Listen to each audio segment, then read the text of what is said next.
So let me just back this up. So this is what we're talking about today. We're talking about assisted living and nursing care facilities, or generally we refer to these together as long-term care.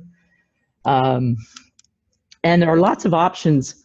And for those of you that have been to my sessions before, you may remember several months ago, before all of this pandemic started, we talked about the first option, which is most people's preferred option, and that is staying at home, right? Most of us prefer to stay at home, age in place, as they say, but there are many other options. I call them the many bewildering options for long-term care, for aging in place. All of these are aging in place, they're just different places.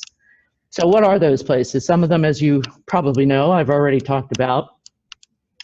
We talked about many months ago independent living, and we talked about CCRCs, or continuing care retirement communities, places like the Colonnades, Westminster Canterbury. Today we're talking about assisted living. We are also talking to a certain degree about memory care, nursing care, and somewhere in between all these things is dementia and Alzheimer's care. Usually the first thing that people want to know is what's best for you or for your loved one if you're looking to place someone somewhere, and that all depends. That's the first thing they taught us in law school, that the answer to every question is, it depends.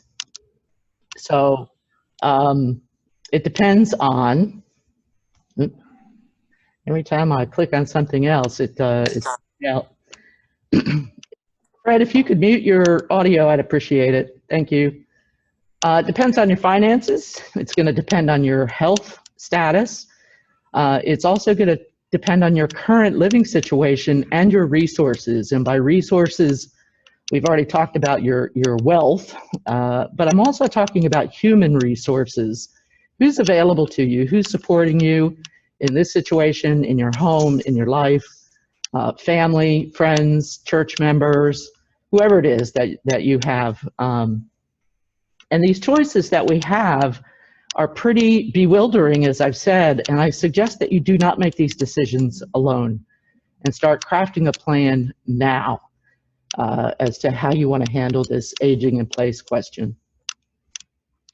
So we're going to talk about assisted livings first, also abbreviated ALF, assisted living. We use the F word in my industry for facility. The facilities themselves do not like that word, but we use it anyway. Assisted livings come in a lot of forms. They can be standalone assisted livings. There's places, I've named a couple of them there, Morningside, Rosewood Village, Heritage Inn are just a couple that we're familiar with. Or they could be a part of a much larger complex. For example, Colonnades, also Our Lady of Peace, has both memory care, assisted living, and a skilled nursing unit, as do some other places. Most of them are communal in terms of dining facilities and social settings. It is possible to get meals in your room, but usually they expect that's only going to happen if you're sick and unable to get to the dining room. I don't know of any of them that don't provide activities through a recreation coordinator or director. There's a handout up front if you didn't get it. It's right there on the table. Thank you. So that's available: sports, exercises, travel opportunities, all of which you can do, by the way, right here at the center at Belvedere. Many of them also offer transportation. They have their own little buses that will tote you around. Some of them will also arrange to take you to medical appointments or other type things, and there are other transportation options available. The big difference between assisted living and nursing care is the issue of medical care. Assisted livings are not medical facilities. All right, somebody else tuning in. And what do I mean by that? First of all, there is no doctor in most cases on site. Unlike hospitals or nursing homes where there is a medical director, they may have a contracted physician who visits people who live at assisted livings, but they are generally not on site all the time. They are a doctor that essentially is making house calls to the assisted living. So there's no doctor and there's no requirement for a medical doctor, which means a lot of the care is provided by nurses. A lot of people don't know this, is that in Virginia, and I'm specific to Virginia, so if you're coming in from out of state, Tom, who I think is in Tennessee, there is no regulatory requirement to have an RN on staff at all. None. Many of them do. Mostly they're LPNs, licensed practical nurses. Some of them are RNs, but mostly it's LPNs. And the vast majority of the staff that you'll find in assisted living are CNAs or certified nursing assistants, aides, or med techs. And those are people that are specially trained to administer medications. In an emergency, if you have a serious fall or a stroke or a heart attack, they're going to do exactly what I would do for you at home, and that is they're going to call 911 and transport you to the hospital. So even if you live at a place, for example, like the Colonnades or Our Lady of Peace, that has a skilled nursing facility, that has registered nurses on staff, that may or may not have a doctor available 24/7, probably not, but they are still going to call 911. They cannot provide medical treatment at an assisted living facility. They are not licensed to do that. I think almost all of them provide either a pendant or a call bell in your room. So in the event that you need someone in a hurry, you can summon them by pressing your pendant. If you fall, if you need assistance getting to the bathroom or any other reason, you can summon the staff using your call bell or pendant. And those are a lot like the ones that you can get at home. You know, the I fallen and I can't get up button. It's the same thing. Almost all of them have some pretty good amenities.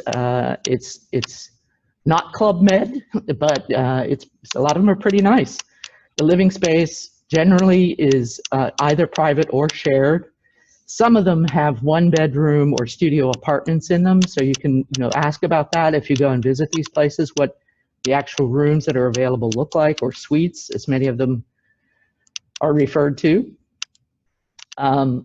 So how that's determined, where you live and what type of room, is going to be not determined only by you. It's also going to be determined by the facility in terms of your ability to take care of yourself. So for example, if you tell them, yeah, well, I want a suite that has a galley kitchen and I want to prepare my own meals and have a stove and things like that, and you have memory issues and might forget and leave the stove on or burn up the popcorn in the microwave, which is something my mother did so bad that it was in flames, they're not really going to be very keen to allow you to live in a situation like that. You need to be safe, and that is their job. The other thing it's going to depend on is your budget. The shared suites are a lot less expensive because you're sharing that cost with someone else. So a private accommodation, which is what we all probably want, is going to cost you more. Also, memory care is going to cost you more. The other big determinant is going to be availability. I do know that some of these folks, and I'm going to put Louise on the spot and ask her to maybe just chime in and see if you guys do this. Sometimes when you don't have a private room that's normally designated as a private room, they will take a shared room and outfit it as a private room. Is that right? You guys do that? Absolutely. Okay. Louise says absolutely they do that. Some will have microwaves or fridges or small galley kitchens. So if you don't feel like going to the dining room and you just want to heat up some soup or have some fruit or whatever you've got in the refrigerator, you can do that. Some of them are a little less likely to do that because they really don't want food in the rooms because you have problems with bugs and rodents and things like that. This is really key for me. The quality of the facility and their services and the available amenities vary extremely widely from one facility to another. Do not make a decision based only upon what you get in the marketing materials. Go visit, talk to others that live there or have lived there, because you're really going to want to know what the real scoop of that is. All right. So who goes and lives in assisted living? This is most appropriate. You may go just because you want to, while you're still in reasonably good health and you just want to set up a structure where you're going to get some assistance as you need it. But in order to go to assisted living, you already need assistance with at least 2, what we call activities of daily living. And those are abbreviated. You'll hear this a lot in our business. It's abbreviated ADL, and it means things. I think there are 7. Does that sound right? 7 ADLs. Things like preparing your meals, bathing, dressing on your own, showers, all the things that we need to be able to do in order to be able to live independently. You need assistance with at least 2 of those in order to check into an assisted living. Almost certainly, as time goes on, you're going to need more assistance as your body begins to fail and perhaps your cognition or your memory. And when that happens, generally speaking, the bill gets higher. That is not true of every assisted living. Many of them are now moving to a flat fee, that it's a flat monthly fee. There's no additional costs for more assistance. There's a couple of those. I think you guys do that at Heritage now. There are some other places that do. I can't think of what they are, but you'll know based on your agreement exactly what you can expect to pay every month. You might need the assistance and the structure and the supervision that's provided in a memory care unit. And let me just kind of rip the curtain away from that. Memory care unit is a locked facility, right? Generally speaking, the door is locked. People do not go in and out freely, mostly because the people who are in memory care have a tendency to wander away, either from their home or from the assisted living, and they need to have some control as to who's wandering in and out.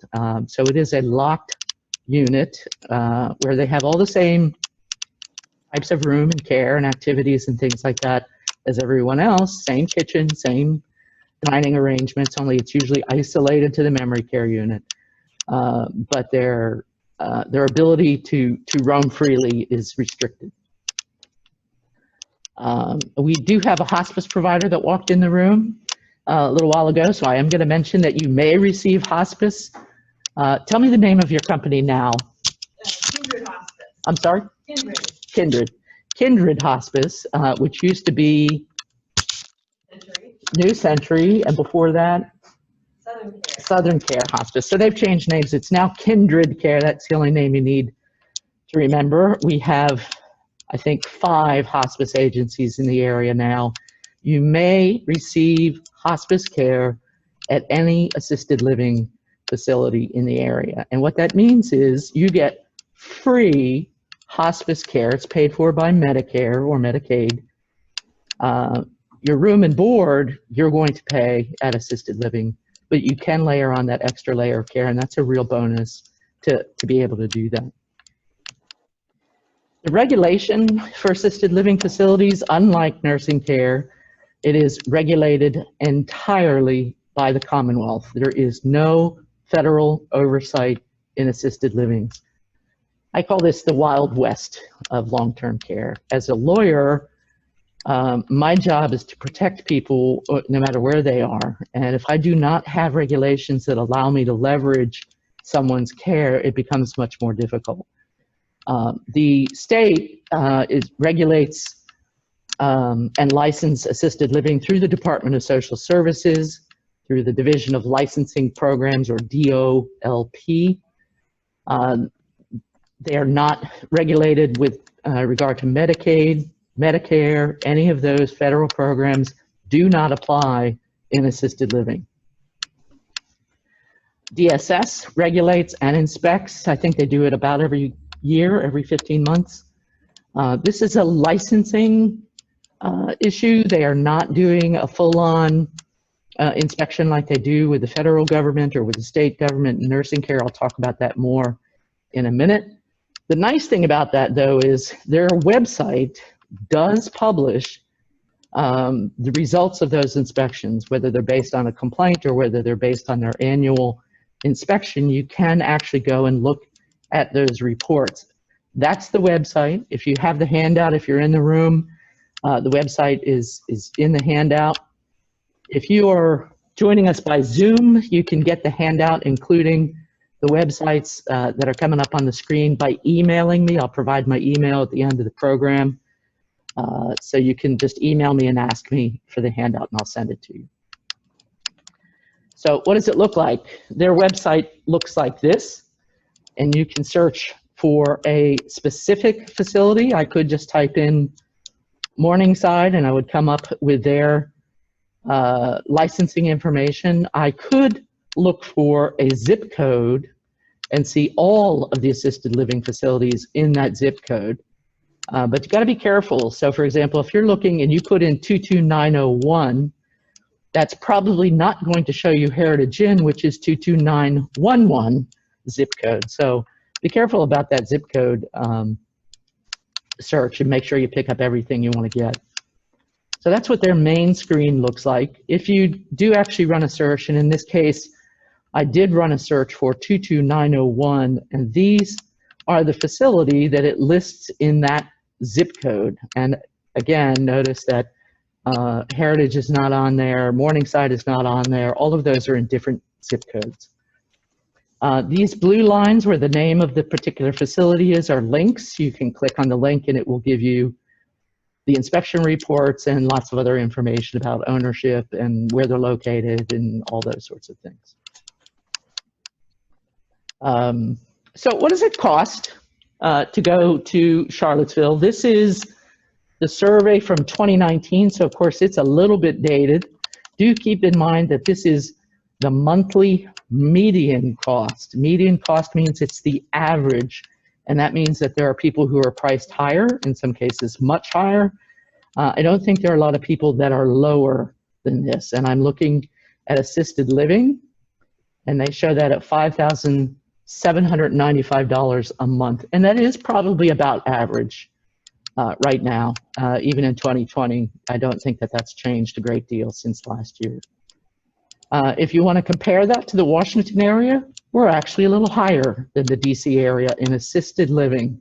That is not true when you look at nursing care, which is much more expensive in DC than it is in the Charlottesville area. So that's great information to have. That does not appear in the handout. It is available online. You can search for that, or you can email me and I'll send a link to where I get that stuff. For those assisted livings that do not use a flat fee arrangement, these are some of the things you can expect to pay extra for every month. And some of those things, if you're, whoop, that went a little fast. Let me back that up just a little. Memory care, if you're receiving memory care, I do think there's a difference even in the flat rate if you're in memory care versus regular assisted living. If you have pharmacy, I don't know of a single resident that's ever gone into assisted living that does not have pharmacy care. You will be using the pharmacy that is contracted with that assisted living. I think with the exception of veterans people, they get their stuff from the VA and it becomes pretty easy. They already pre-pack that in bubble packs, which is what they need in order to be able to manage the medication, which is another layer of expense if you need medication management, and trust me, you will, because, why? Because you're not allowed to administer your own medications. You cannot even administer aspirin, hemorrhoid medication, anything over the counter. You will not be able to keep that in your room. They will manage all of that. Continence care, that means both changing you in the extreme, but it also means the products, the pads for the bed, the adult diapers, if you need them. All of those things are an extra layer of care. If you need 2 people to help move you from your bed to your chair or to the shower, transfers, moving around, you may be charged extra for that level of care. Additional meals or meals for guests might cost you more. Certainly if you're getting meals in your room, you're going to get charged for that. You will also be paying for your medical attention provided by any outside providers. It's probably covered by Medicare, just as your regular doctor's visits are, but there's almost always a copay that goes along with those things. The same is true of things For example, physical therapy. Physical therapists will come into the assisted living. You can get a doctor's order under Part B of your Medicare for physical therapy. They will visit you just as they will in your home. But if there's a copay or additional charge, that will come out of your pocket. I can't think of anybody that charges for laundry anymore, but ask about those things. If you're not sure, does your rate include all of your laundry? Does it include all of your bedding? You want to ask about those things. I can't see what that last thing is. Housekeeping. Usually housekeeping is included in the fee, but do ask about it just to be sure. I'm kind of going through this. I'm used to getting interrupted by questions throughout this thing, and you guys are all muted, including the people in the room, are pretty quiet. So we may get done earlier than I usually do. Here's the big thing about assisted living, and the question is, who's going to pay for your care in assisted living? First and foremost, if you don't get anything else from this presentation, I want you to know this. Medicare does not pay any part of assisted living. None. Zero. Nothing. Again, Medicare, because it is health insurance, and these are not medical facilities, does not pay any part of assisted living. Don't know how many times I can emphasize that. Largely, you're going to pay privately for assisted living out of your pocket. So that average cost of $5,700 is going to be out of your pocket every month. For those of you that are lucky enough to have long-term care insurance, your long-term care usually pays a daily rate. I think they're up to right around $240 a month or something like that if you have really good insurance, which is pretty good. That should cover most of the cost of assisted living if you're lucky enough to have a policy like that. Do be careful to check your policy or to speak to the carrier about how long that's good for. Is it capped? In other words, many of these insurance policies are capped at a benefit of, say, $1 million. So if you use $1 million, and let me tell you, at $5,700 a month, you're going to hit $1 million before you know it. Your benefit comes to an end, and now you're using your own money to pay for your care. The other way these things are capped is they're sometimes capped in time, so that you only receive benefits no matter what the dollar figure is for 3 years.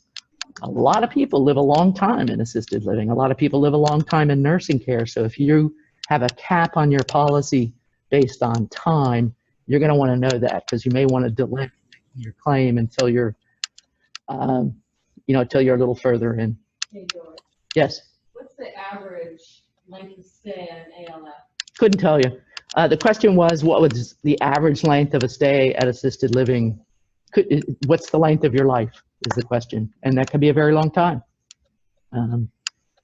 We'll come back to it. I'll let maybe Louise take a stab at that when we get done. I have asked people to hold questions because I'm managing both technology and questions and presenting. So write them down. I definitely want to answer them. There is extremely limited paltry Medicaid assistance called an auxiliary grant available in a very few assisted living facilities. Right now, they pay $1,207 maximum to the assisted living facility, which if they can get $5,700 a month for a bed, why would they want to have an auxiliary grant resident? But they do it, some of them. And the reason they do it is when people reach the end of their life, or when they've been there a long time and they've run out of money, sometimes they will put them on an auxiliary grant to be able to keep them there. But again, they only pay $1,207. And if your income is $1,208 a month, Medicaid ain't paying. You are. Every penny you have is going to go to your care. Let's see. If you happen to be a veteran, you might want to look at veterans benefits. There are certain veterans benefits that may pay or help you offset the cost of assisted living. One of the few commercials I'm going to do during this presentation is to remind people that I am a Veterans Administration certified attorney. I know a lot about Veterans Administration benefits, and I can talk to you about that if you have questions about it. Do know that this, like Medicaid, is intended for very low-income veterans, and even if you qualify, it may not, and very likely will not cover the entire cost of assisted living. So it's important to know that. Unlike Medicaid, however, Veterans Administration takes into account your expenses, your monthly expenses, and if you qualify for assisted living and it's considered quote-unquote nursing level of care, if you need enough assistance, they will attribute the entire cost of assisted living to your income so that you become eligible much more quickly than you would for Medicaid. It's also a cash benefit. It's paid to you. Medicaid pays to the provider. Veterans benefit pays cash to you, and you can spend that however you like. Obviously, the assisted living is going to expect to get paid first. So that's assisted livings, and I'm going to move on now to talk about horrors. Nursing care, which nobody wants to think they're ever going to need, but unfortunately, some of us do need total care 24/7 as we grow older. If we happen to get sick, have a stroke that's very debilitating, and any of those kinds of issues, or just simply very, very aged and frail. So when we talk about nursing facilities, I think the most important thing to understand is there's a difference between skilled nursing care, that is rehab, health and rehab care, which you might receive after you've been in the hospital and you need assistance getting back on your feet, physical therapy, wound care, all of those kinds of things. Those happen in skilled nursing. There's also unskilled care, which most of us refer to as long-term care.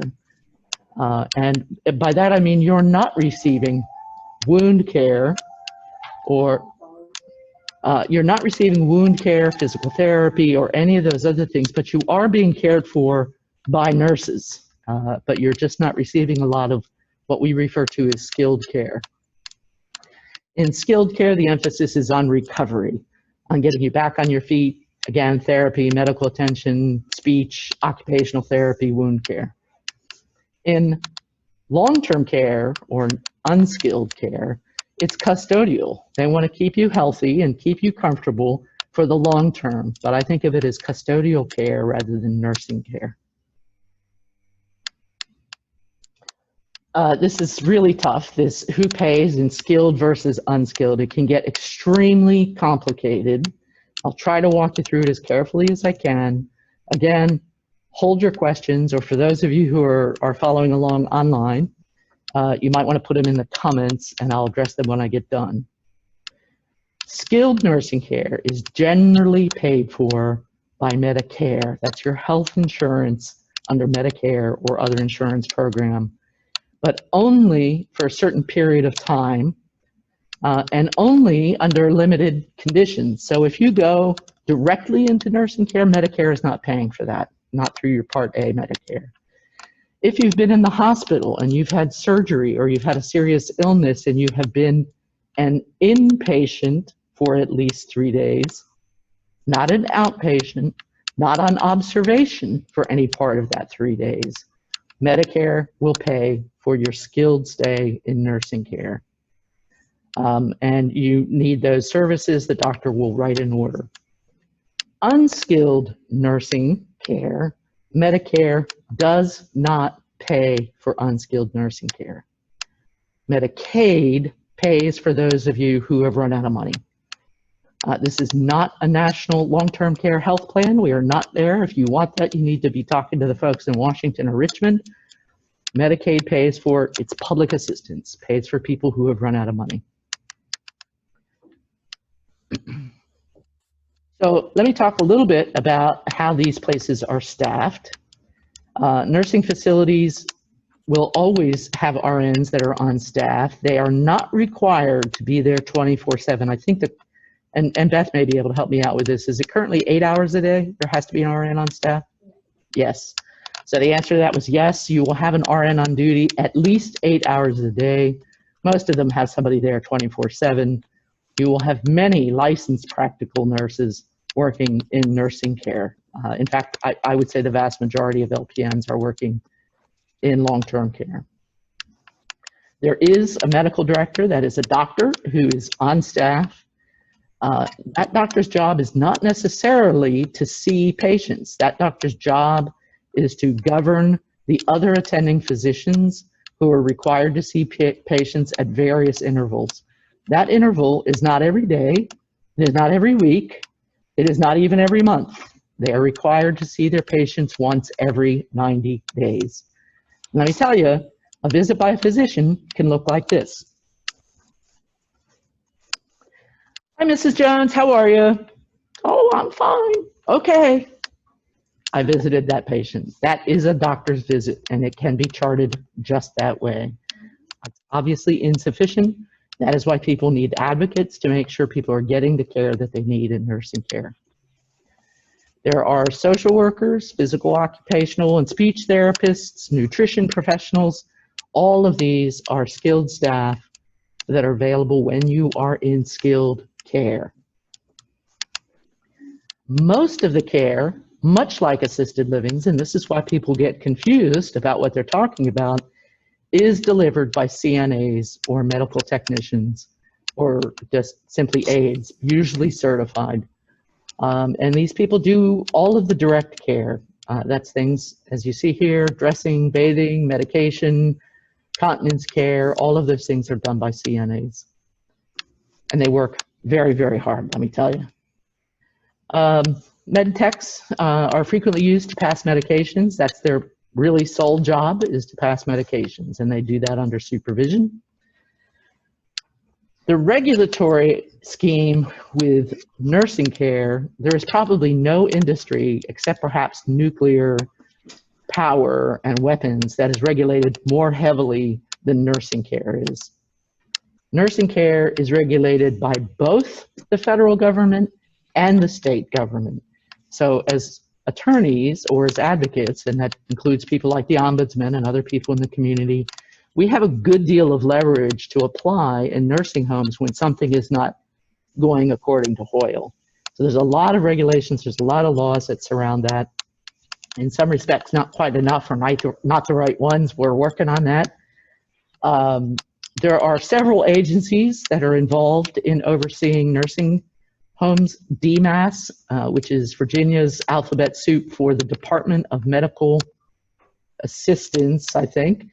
They are the people who are responsible for administering Medicare, Medicaid regulatory issues, mostly Medicaid.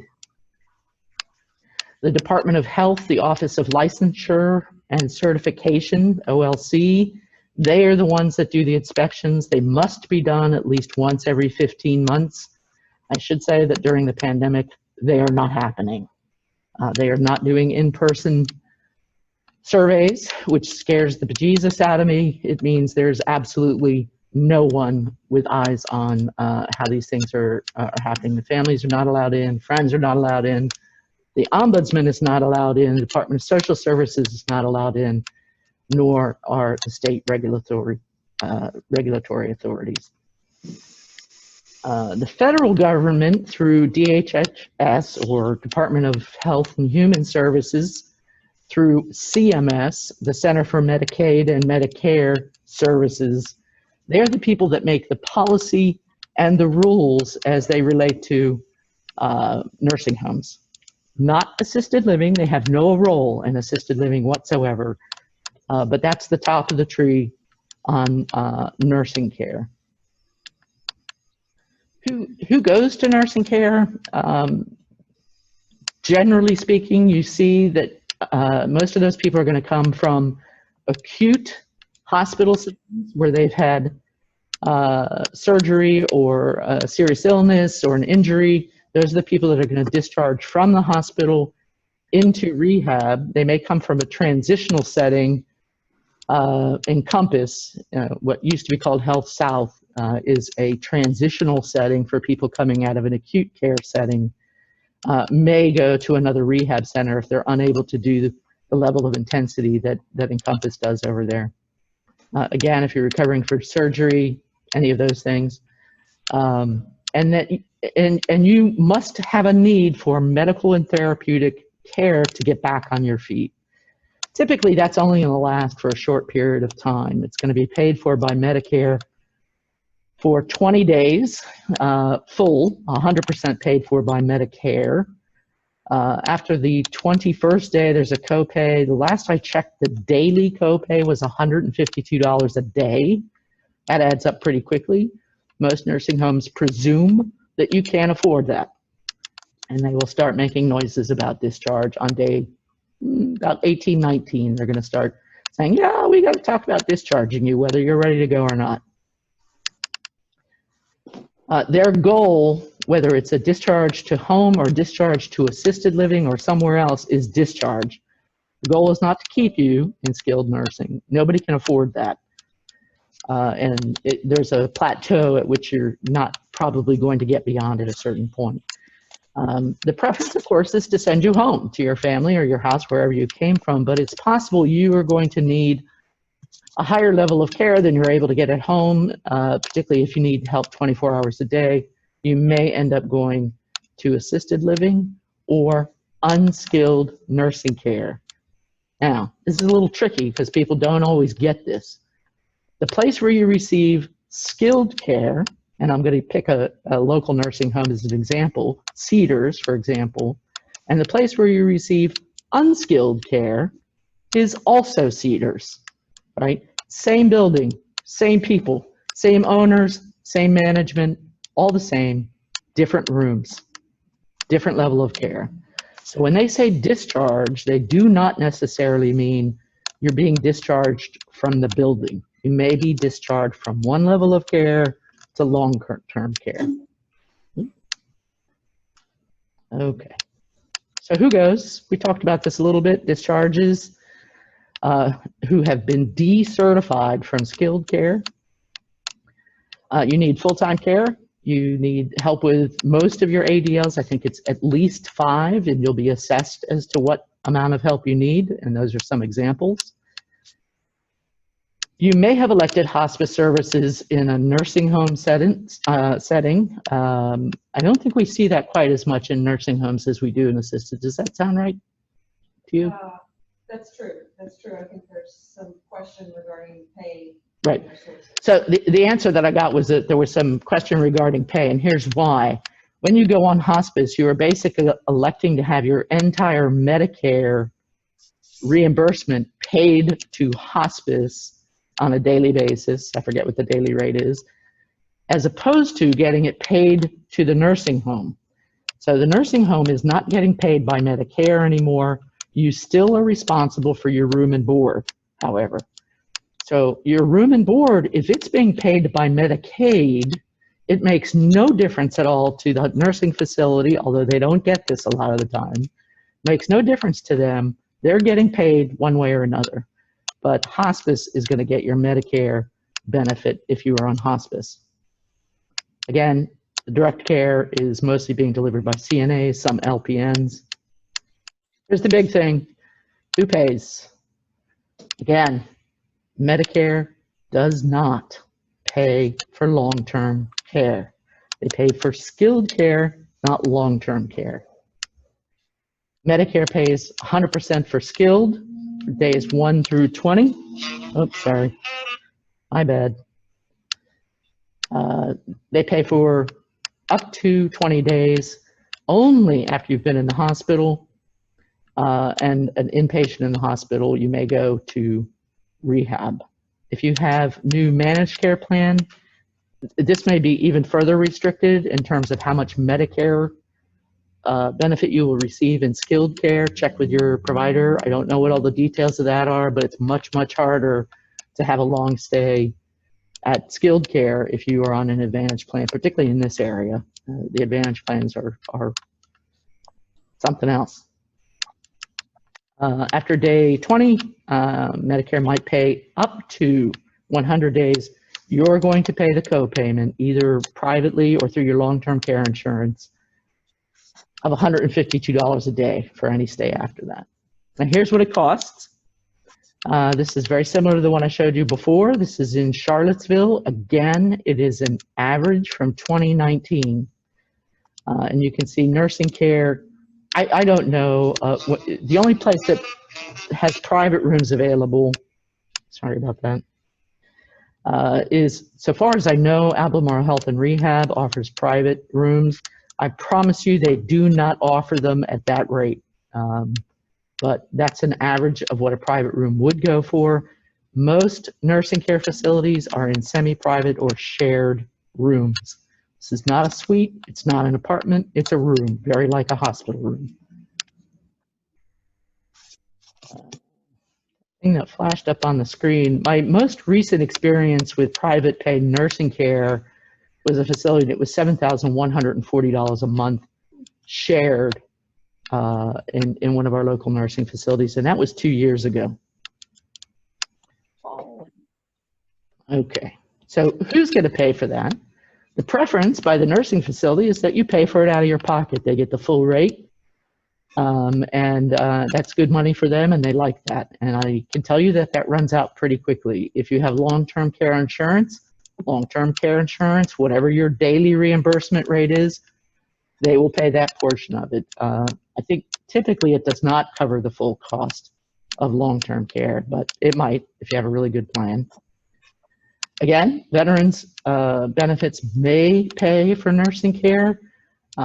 Do know that all of your income and all of your veterans benefits will go to the nursing home except for $90, which is given to you as an allowance for your personal needs, things like candy bars and stuff that you would buy at the grocery store, or I don't know what, to hairstylists, and thank you, Louise. Any of those kinds of things that you would pay for out of your pocket would come out of that $90. Medicaid, similarly, if you qualify, it's because you've run out of resources. All of your income, except for $40, will go to the nursing home, and Medicaid pays the difference. And as you might expect, the nursing homes would much rather have you pay privately. Why? The Medicaid reimbursement rate for nursing facilities is right now, in our part of Virginia, $6,422. Yes, I know it exactly. That's what the state pays if you are a Medicaid resident. The private pay, if you go back and look at what I was talking about a few minutes ago, is much closer to $7,400 a month. It's $1,000 a month difference. Which do you think they're going to take ahead of you? I will tell you that nursing homes are not allowed to distinguish between your source of payment in terms of admitting you. But the reality is, and we all know this, is that they do. Suddenly, if you say, oh, I'm going to be a Medicaid payer, if for some reason they figure that out, there's suddenly a waiting list, and you're going to be at the bottom of the waiting list. If you're able to pay privately, funny how an opening comes up closer to the top. And what I strongly recommend is you think about, if you think you're going to go into nursing care, pay privately, set aside enough money, put it away, lock it up to pay for at least a couple of months of nursing care privately. You're going to go to the top of the list or close to the top of the list. And then once you're in, they can't just pitch you out. You can apply for Medicaid once you're in. Okay, how do we choose which one? A lot of this is done without any input from the resident or the patient. The discharge planner at the hospital comes in your room on the morning of your discharge and says to you and your family member, we're sending you to rehab. The first available bed is at Monroe Health and Rehab, and they have a bed available, and we're packing you up and sending you today. And you didn't have any say in that. Do you have to take that? Do you have to accept that choice? The answer is no, but that is a very long discussion that you will want to have with me rather than just simply refusing it. But you can, you do have a choice in the matter, but it doesn't often happen that way. So they will tell you there's a first available bed. If you are at a continuing care retirement community or other preferential community, you may have in your contract a preference for an available bed in their skilled care. So for example, if you're at Westminster Canterbury, go in the hospital for a period of time, Westminster Canterbury has in their contract that they will take you back. You are guaranteed a bed check the contract, make sure that's the arrangement. As I said before, transfers from one place to another or direct admission, they can be subject to very long waiting lists. I will tell you those waiting lists are much shorter right now because there are a lot of beds going in nursing care. One way to find out about nursing care in our community is to look at something called Compare, the 5-star nursing home compare, which is compiled by CMS. It's a federal agency. And because billing is done electronically, they collect all the data from nursing homes, and I mean all the data, and they put it in this huge, giant database, and you can look at it. That's the website where it is. It's in the handout. I will caution you that even though it's called the 5-star nursing home compare, do not use the stars as your gauge for choosing a nursing home. They are statistically, and I don't mean because somebody's looked at them statistically and said, oh, those are wrong. The underlying data statistically is inaccurate from which they create those stars. They also change on a regular basis. So somebody that was a 1-star nursing home during this survey period, next time around will be a 3-star or a 5-star. It's very changeable and not reliable at all. It does have the actual data from the nursing homes, and this is what it looks like. And you can see that in this case, again, I chose a zip code. You can say, okay, within 10 miles or within 25 miles or within 50 miles, show me all the nursing homes in that zip code. All right, hang on. The name of that website again, Ms. Doris? I'm sorry? Say the name of the website again. It should be on your handout. It's, let me just go back.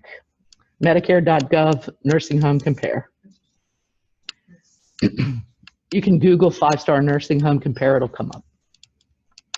So what are we looking at? I know that print is really small, but basically they're listing all of the nursing homes that match my search criterion. These are the star ratings that I told you about. Do not pay attention to star ratings. But if you click on a particular nursing home, behind that is a great deal of data. So this, I selected Golden Living, whoops. I selected Golden Living, which is now Cedars, or again, Cedars. And this is the information about Cedars, or some of the information about Cedars. And what you're looking at is what they call the quality measures. And the quality measures basically look at very specific things. So in this case, I know it's very tiny, but it says the percentage of short stay skilled care people who report pain, moderate to severe pain. They give you the percentage of people that report that. They compare that to the average in Virginia, and they compare that to the national average. And they even tell you right here that lower percentages are better. Depending on how the question is phrased, a higher percentage might be better. The next question, and this is why it's really important to look at this stuff. If you think, oh, well, that's terrible, I never want to go there. There people are in pain. The next question is about bed sores.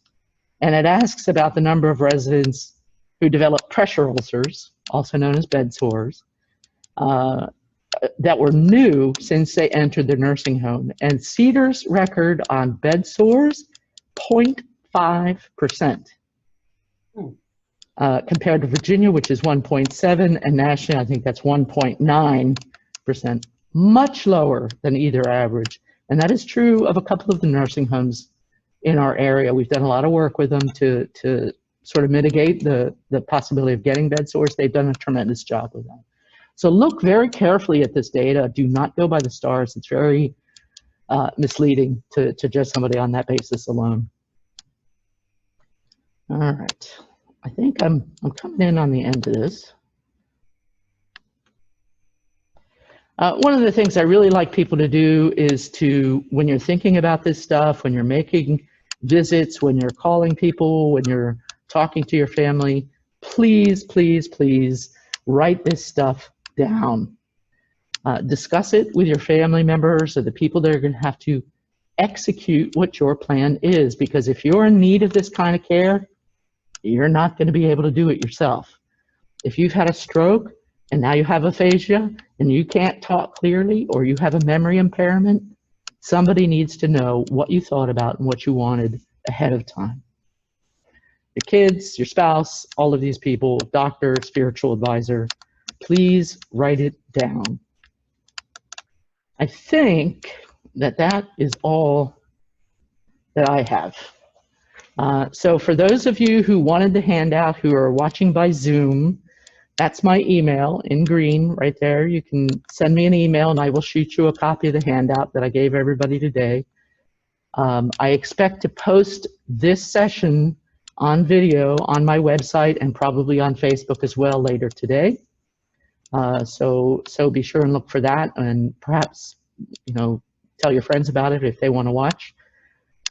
So I'm going to leave that up for a few more moments. I'm going to check the comments in just a moment to see if you have questions, and then I'm going to turn the audio back on so you can ask them in person. So let me just open the floor for the people who are here in person. I will repeat their questions if they have any for your benefit. So over to you guys. Tracy. You mentioned that the veterans benefit is paid to you, but then later it says it's paid to the facility. Is that if you're not in a skilled facility? No, it's always paid to you. Okay. But you are, if you're in nursing care, is that what you're referring to, where you get $90? You're obligated to pay over all of your income, but for that $90, whereas Medicaid pays it directly to the nursing home. And you can arrange to have it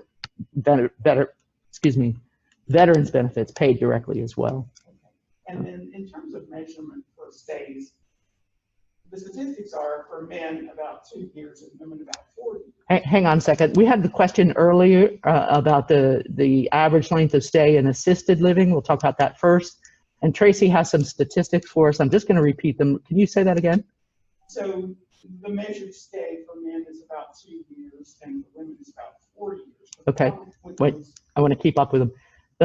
What she's saying is that for men, it's about 2 years, and for women, it's about 4 years. Do we have a distinction between assisted and nursing care? We don't really, but, okay. But what I want to say is... No, was the answer to that? Yeah, the problem with that statistic is that there's no measurement of the family and community care that's provided before people get to the level of care that they need. Good point. Good point. And it's usually the people who don't have resources that you're measuring the care for because they're Medicaid, right, or they have long-term care insurance, something like that. Okay. So hang on, let me just repeat this back for the people online. What she was suggesting, and very validly, I think, and this is always the problem with statistics, is that those measures, those average measures of people requiring long-term care, and that is not distinguished between assisted or skilled nursing care or non-skilled nursing care. The problem with that is that it does not measure the amount of care that's provided outside of those facilities or institutional care by the family or other agencies, home care providers. So none of that is in that measurement. You might be receiving care for a long time outside of that. The other thing that is not distinguished here is that most of those statistics come from people who are without resources, where Medicaid is paying the freight, because that's how we track stuff, is through Medicaid reimbursements. You get that right? So you can pay care in your home for years instead of measured. Right, got it. You know, because you have resources to do that. So right. That's why people think longer than 2 to 4 years. Right, and so what she's saying is that if you have resources and you're paying privately for care in your home, which people often do for a long time, you need to be thinking about this in a much longer framework than 2 to 4 years. It's much longer than that. And I can tell you from my experience with clients that it's much longer than that. So thank you, Tracy. Thanks for that. And one more point. Make copies of your long-term care insurance if you have a policy and give it to everyone. Okay. People die never using the policy. Okay. So what she added was, if you have a long-term care insurance policy, make a copy of it. Make sure you provide it to your family or other care providers, because people die without ever using it because they didn't know you had it. So make sure that people know about that. Thank you. Other questions in the room? No. All right. So let me get rid of this. And everybody's back. And let me just unmute everyone. I think most of you, no. How do I unmute you?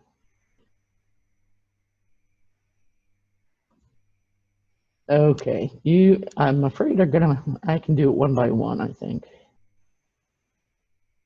You can all unmute yourselves if you have a question. It's the little picture of the mic in the bottom of your screen, or it should be on the bottom of your screen.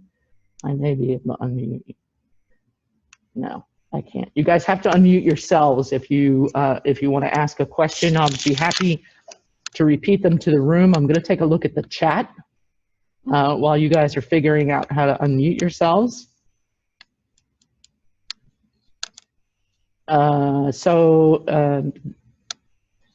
The first question that I see on here is from Ty, and he asks me, how much does the average elder law attorney charge in the state of Virginia? I cannot speak to an average. I can only speak to what I charge in Virginia, and I will be happy to talk to anyone about that. It's not something, when I'm at the senior center, I try very hard not to market my services directly. You're welcome to contact me privately. Ty, for your information, for things like wills and powers of attorney, advanced medical directive, I have a flat rate for that. It does not change. The other thing you need to know as far as I'm concerned, and it's the only thing that I'll say about my rates in this kind of forum, is that I always offer a free consultation. You will never pay for a first initial consultation with me. You may not need a lawyer. I might not be the right lawyer. You may not be the right client. So it's an opportunity. The way I always explain that to people is I think of it as shopping for shoes.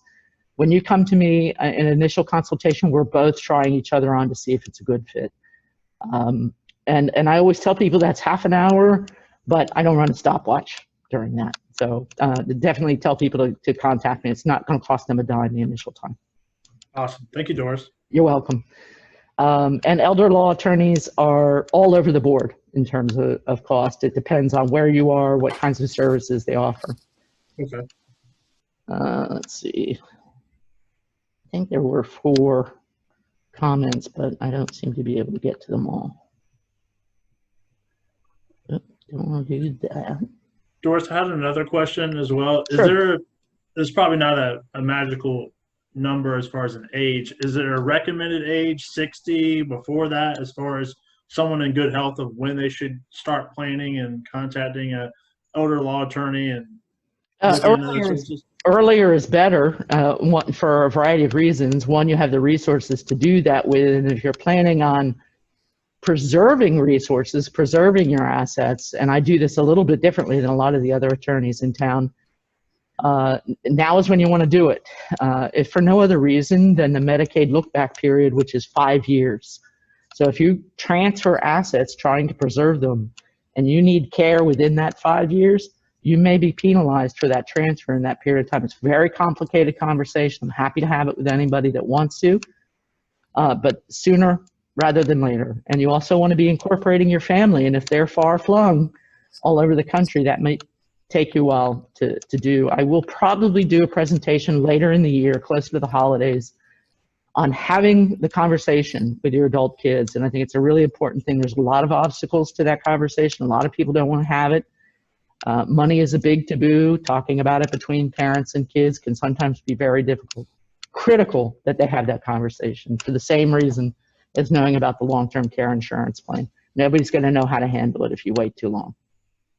Doris, this is Fred. If I could add to what you've identified. And first, thank you very much for having this forum.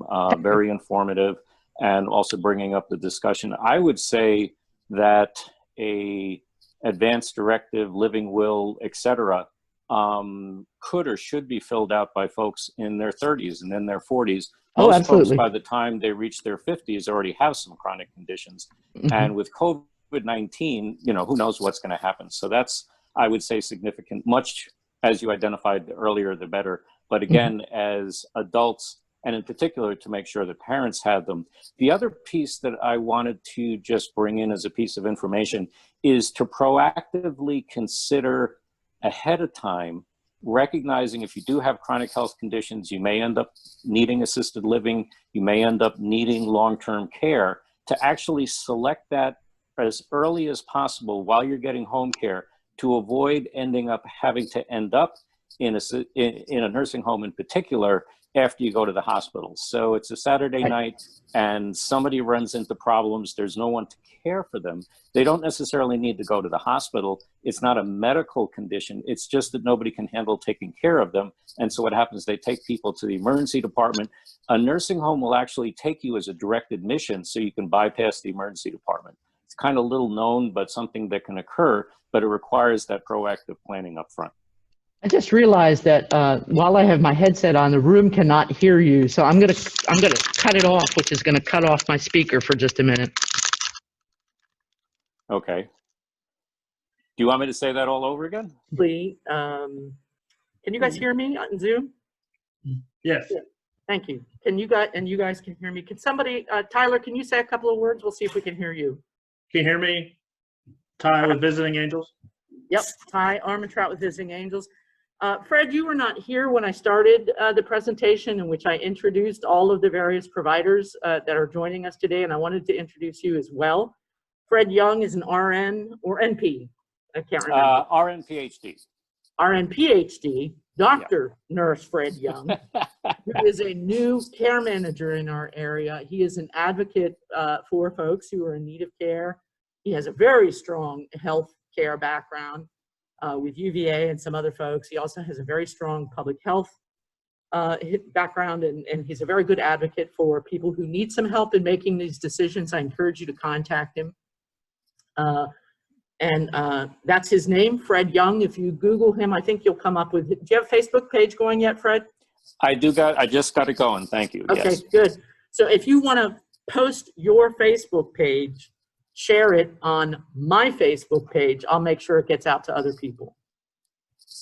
Thanks, Doris. You're welcome. And that goes for you too, Tyler, and anybody else in the room. So end of commercials. Did we have other questions you guys wanted to ask? Zoom.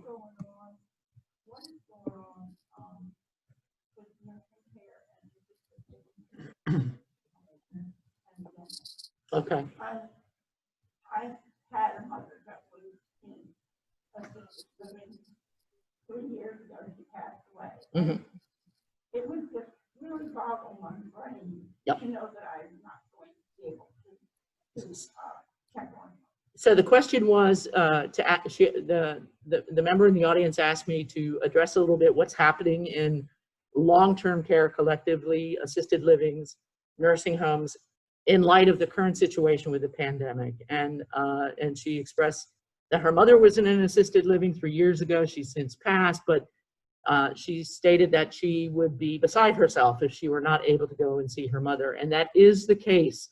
As I stated earlier in the presentation, there are no visitors allowed in these facilities. They are all on full lockdown still. Is that right?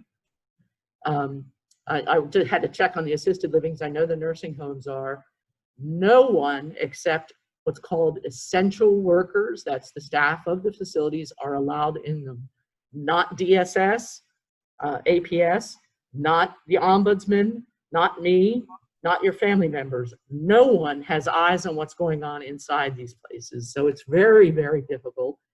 I know my own mother passed away in assisted living last year, and I can't tell you how many times I have said to my brothers how grateful I am that it happened before this period, because I too would be beside myself if I were not able. It's very difficult to communicate with people. It's hard to get them on the phone. Some of them are providing links through Zoom and FaceTime, telephones, but it's very, very difficult, and it concerns me a great deal, the lack of oversight in any of these communities, because we can't go in and look, and neither can the authorities that normally do. Hang on a second, Louise. But I will say this, and this is very important to say. Every single facility in our community, and today there was a news story about 2 more, have had outbreaks of COVID in them. Large numbers of people sick, infected, asymptomatic, symptomatic, many have died. And I want to tell you from the standpoint of the people who are working in those facilities, I talk to them daily. Some of them have called me in the middle of the night distressed and so distraught because there are not enough of them to do the work that needs to be done. It is extremely difficult and devastating for the staff of these places to be doing the work that they're doing. It's horrific for them as well as the residents. They are doing the best they can. It's extremely trying. They are very short-staffed. So please try to be gentle with them. If you have someone in one of these facilities, support them as much as you can. It's a very difficult situation. They love these people as much as you do, for the most part. The care providers are simply sick themselves. And some of them are indeed sick with COVID as well. So Louise had something she wanted to add to that. One of the things that we in our system is memory care, makes it a little bit even more difficult. Okay, I'm going to stop you for a second so I can repeat for the benefit of the Zoom audience. Louise is with Heritage Inn, and she was just saying, she's talking about their experience at Heritage, where they do also have a memory care unit, which is locked. Even at the best of times, it's a locked unit. Go ahead, Louise. So we're doing is there's a compilation of things that we can do. One, we do allow therapy and hospital. Okay. She's just adding that they do allow therapy, as in terms of physical therapy, and hospice are allowed to enter the building at Heritage. That is not true of every building, but they are allowing them in. Go ahead.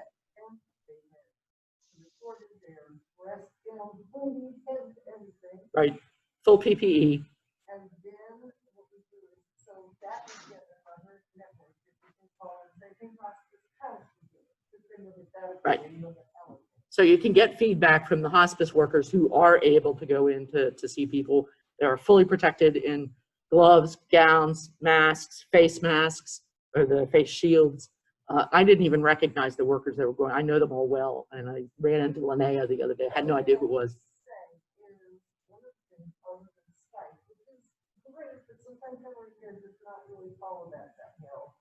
One of the things that I like to do is tell people to go to Walmart and get a $10 phone. And you call it before you come, and bring them to the window, so you have that, and you touch windows, things like that. But then what you do is, you have them on the phone, so you call it, you hand it to me. And then see you through the window. You put it there, so now we have a conversation. Oh, her suggestion was, and this is a really good suggestion, I know that they've had visitation through a window at Heritage Inn.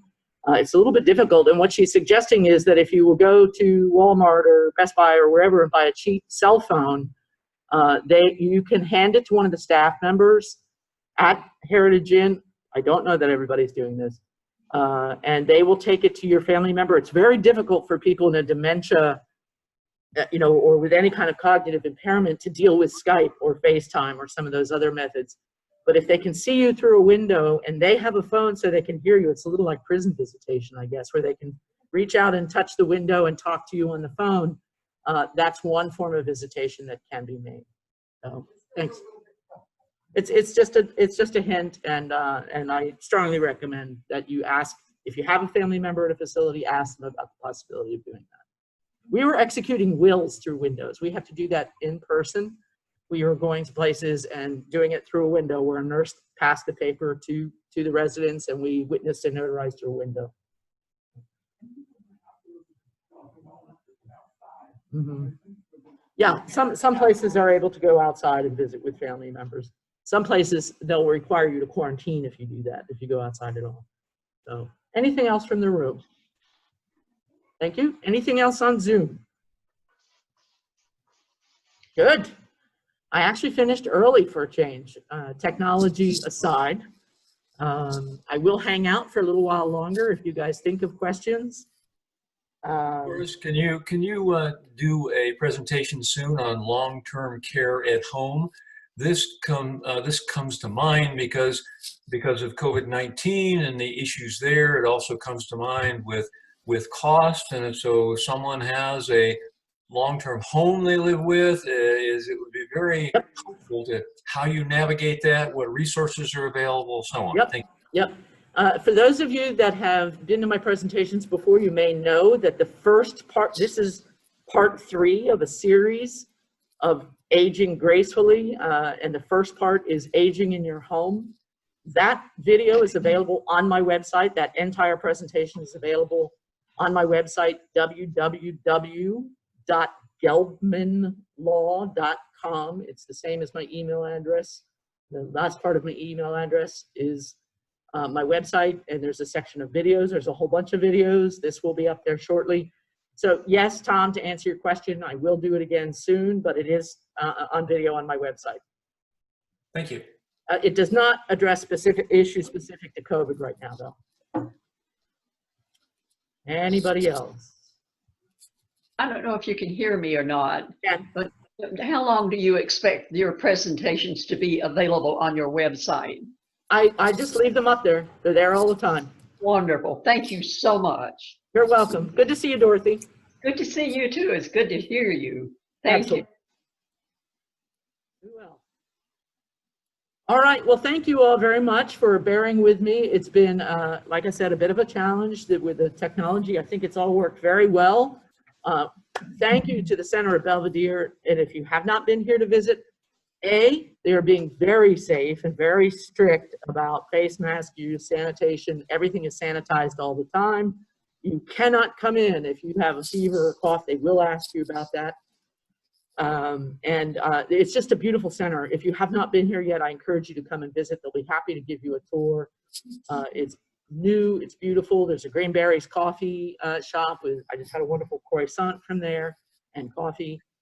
And they have outdoor pavilions. You can sit safely in their outdoor pavilions and enjoy some nice hot coffee and some company and some exercise classes and everything else. It's great.